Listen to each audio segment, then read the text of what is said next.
सबको God bless you. प्रभु आपको आशीष दे। इलम मरियम ब्रह्म के द्वारा इस वचन प्रचार किया गया है।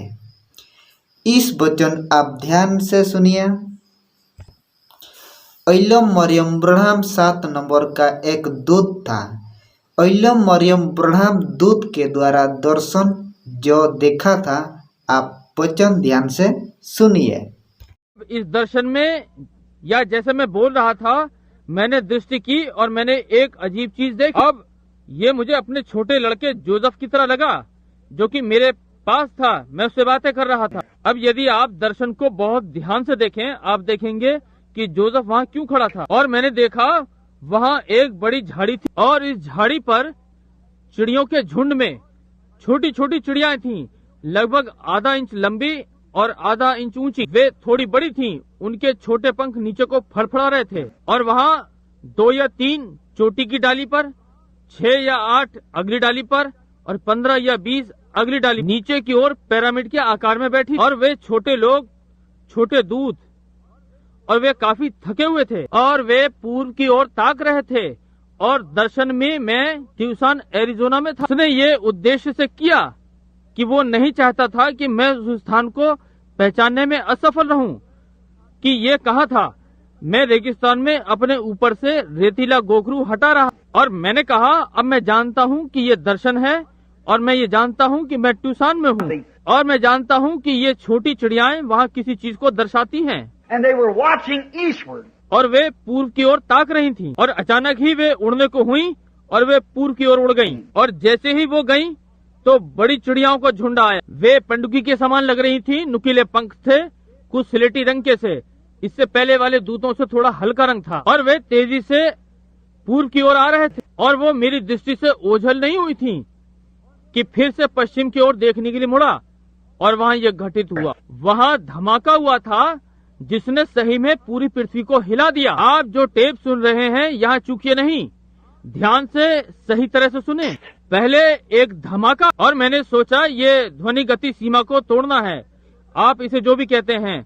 जब हवाई जहाज ध्वनि गति सीमा को पार करता है, तब वो ध्वनि वापस पृथ्वी पर सुनाई पड़ती, एक गर्जन की तरह हर चीज को हिला देती। तब ये भी हो सकता है कि एक जोरदार गर्जन और बिजली चमकने जैसा हो। मैंने बिजली नहीं देखी, मैंने केवल एक जोरदार धमाका सुना जो हुआ। ये सुनने में ऐसा लगा कि दक्षिण में मेक्सिको की ओर से हुआ, परंतु इसने पृथ्वी को हिला दिया।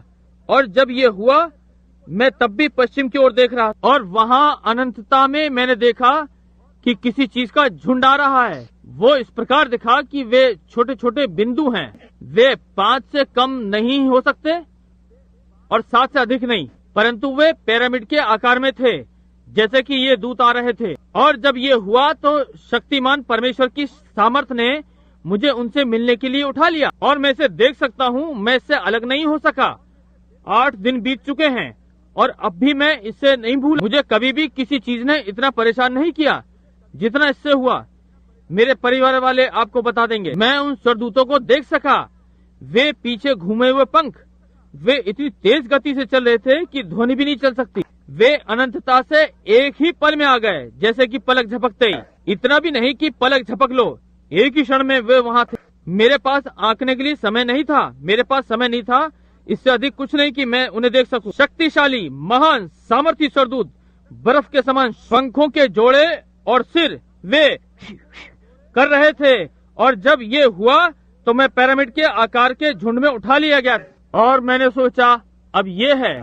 मैं पूरी तरह से सुन्न हो गया था और मैंने कहा, ओह, इसका मतलब कि एक धमाका होगा जो मुझे मार डालेगा और मैं अपने जीवन के अंतिम छोर पर हूँ। मुझे ये अपने लोगों को बताना नहीं चाहिए।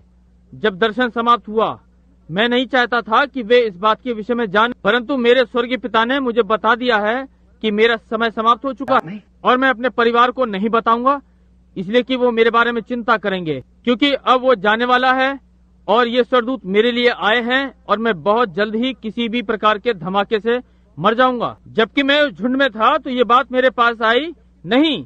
ये ऐसा नहीं, यदि इससे तुम मर गए होते तो जोसेफ भी मर गया होता। और मैं सुन सका कि जोसेफ मुझे पुकार रहा था। तब मैं फिर से घूमा। मैंने सोचा, प्रभु परमेश्वर, इस दर्शन का क्या अर्थ है?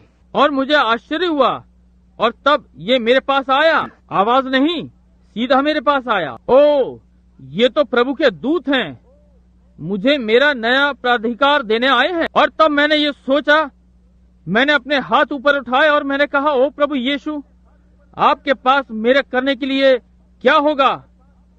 और दर्शन समाप्त हो गया। लगभग घंटे भर के लिए मैं कुछ भी महसूस नहीं कर सकता।